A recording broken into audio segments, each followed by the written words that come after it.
Ito matibay na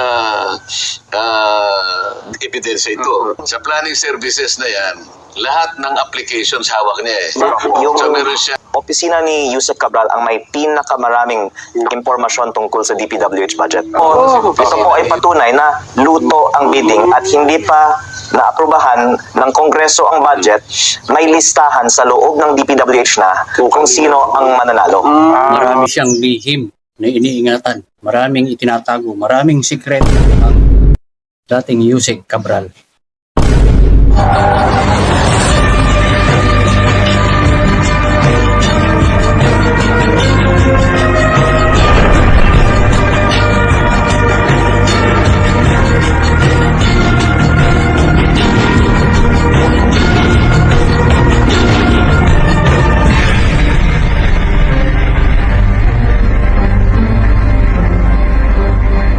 Si Yusek Cabral ay nag-text kay Senator Soto.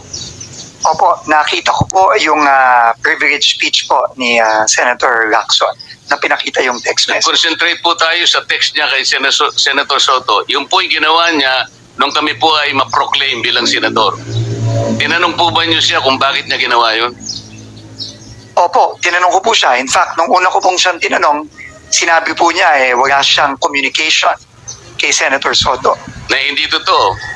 Well, clearly po, hindi po totoo dahil lumabas po yung text message at kinonfront ko po siya ulit at nagpaliwanag po siya na sinasabi po niya, siya po daw ay nagtatanong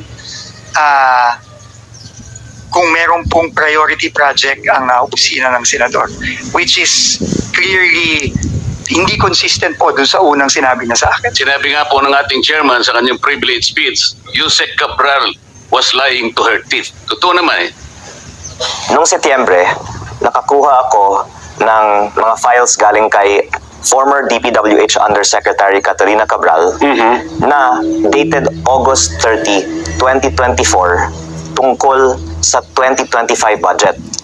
Sa files na to, may listahan ng over 20 billion pesos of projects na sama-sama sa listahan na pag i-check mo 1 year later, lahat na award sa mga kumpanyang konektado kay Congressman Edwin Garjola. Ibig sabihin, advance na nakalagay. Either magaling manghula ang DPWH kung sino ang mananalo sa bidding o ito po ay patunay na luto ang bidding at hindi pa naaprubahan ng Kongreso ang budget, may listahan sa loob ng DPWH na kung sino ang mananalo. Grabe. Oo. Sa kabatiran ng ating mga viewers, baka hindi nila intindihan. Ano ba yung, sabihin, ano yung bentahan? Ano yung binibenta? Sino ang bumibili? Paki-explain nyo nga po, Kong. Basically, para ikaw ang maging contractor, Okay. normally, may kickback pag manalo ka na. Pero dahil mas advanced na ngayon, hindi pa approve yung budget, nag-advance na ang mga contractor. Para may assurance. Pero ang akala ng iba, pag-approve ng Kongreso ang advance. Pero ang lumabas nga din sa mga hearings tungkol sa DPWH ay paglabas pa lang ng NEP, meron na. Pero ang nakita ko sa listahang ito, hindi lang retail, wholesale ang bentahan. Kasi sa isang buyer, nagkaroon ng 22 billion pesos sa 2025 budget. Sino po ang namumuhunan? Kasi risky yan eh. Anong assurance ko na makukuha ko kung nagbigay nga ako ng pera? Yung mga may malalim lang na relasyon sa DPWH. Kaya si Congressman Garjola ang ating example dahil sabi niya, si Secretary Manny Bonoan ay kanyang ninong. At matagal na siyang nangongontrata sa DPWH. Kaya malakas ang loob niya na siguro magkaroon ng mga kasunduan sa mga opisyal ng DPWH dahil hindi po siya nabigo sa kanila siguro sa mga nakaraang mga taon. So kung namuhunan man siya, may assurance siya na kanya nga talaga mababawi niya yung puhunan niya. Yes, and pwede naman niyang ipaliwanag at pwede din ng mga opisyal ng DPWH ipaliwanag ang dokumentong ito. Pero base lang po sa dokumentong ito, nahula ng DPWH 1 year in advance na ang mga kumpanya konektado sa kanya ang mananalo sa mga proyektong ito. At ito'y kung hindi mo basta-basta nakuha kung saan-saan, kundi mismong official document ba ito? Opo, ito po ay internal file mula sa opisina ni Undersecretary Cabral. At actually, akala ko may kopyan ito ang ICI. Opo. Pero bumisita din ako sa ICI ngayong linggo at nalaman ko na nawala pala ang mga computer. Wow! Ni Yusek Cabral. Grabe. Kaya para malaman natin ang mga proponent ng mga insertion sa budget, maganda sana kung ibigay ng DPWH sa ICI ang files ni former Yusek Cabral. Hindi ba kasama siya ng sunog dito yan sa Quezon City? Yung nasunog, baka ilan lang ang... The region po rin yung Sabog dyan. nasunog eh. Pero Hindi naman nasunog yung central office. Ganun ba?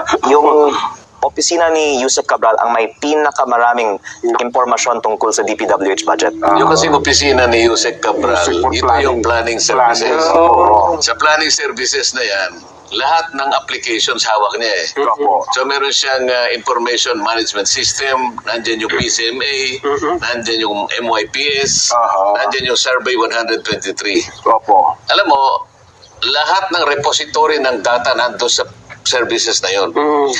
Kaya tama yung kanyang at ako natutuwa nakakuha siyang ganyan bago nakapag-resign yung undersecretary. Ito matibay na ebidensya ito. Yung sinasabi niyang bentahan. Example ng bentahan kayong dalawa congressman. Opo. Lalapit yung isang contractor congressman. Okay. Alam niya kasi, gusto niyo bang mapalakihan natin yung yung alokasyon ninyo? Kunwari, distrito mo kasi pangkaraniwan, yung mga malalakas nakakakuha na higit sa 1 billion eh. Opo. Pagkatapos dadagdagan niya halimbawa, hindi lamang yun. Ang una, bibilihin niya na yung sa inyo. So sabi niya, Congressman Jen, May allotment ako eh. Alam mo, may pera, may ako, pondo. bibiling ko na yung yung allocation nyo. Palaisipan talaga Nelson yun, ano? Paano nangyari? Pero para may salaysay yung yung driver. Ang sabi ng driver dyan, dumaan sila doon, nagpababa si Yusek. Oo. Pati siya bumaba noong una Okay. Tapos tinintin nila yung lugar Sabi daw niya ay, Yusek, baka mahulog ka dyan. Huwag ka masyadong... Talagang tabi ng Oo, sa takin talaga. Oo. Tapos may sumita sa kanilang pulis. Oo. Bawal ang money dito, may standby, bawal tumigil. So sumakay muna sila ulit, bumalik sila ng hotel. Yung Ayon Hotel. Oo. Aha. Tapos, bumalik ulit sila doon. Sa lugar. Okay. Oo, at this time, nagpaiwan si... sabi Si sa Yusek Cabral. interview ng driver, why silang Pumunta doon sa lugar. doon. Ano kayang nangyari, no? Ayun nga, hindi natin maintindihan Noon bang dapat siguro tignan kung balisa ba si Yusek? Ano ba? Wala ba silang kasamang ibang pamilya? Silang Dalawa lang yata sila. Gano'n? Oo.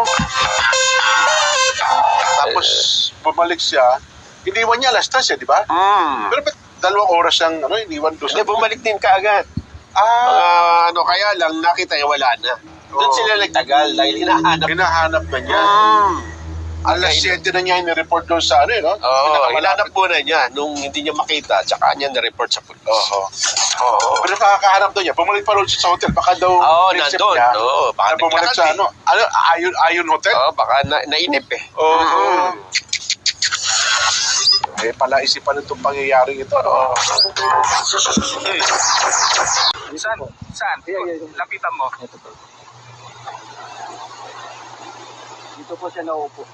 Diyan siya umupo? Diyan? Tapos siya dyan.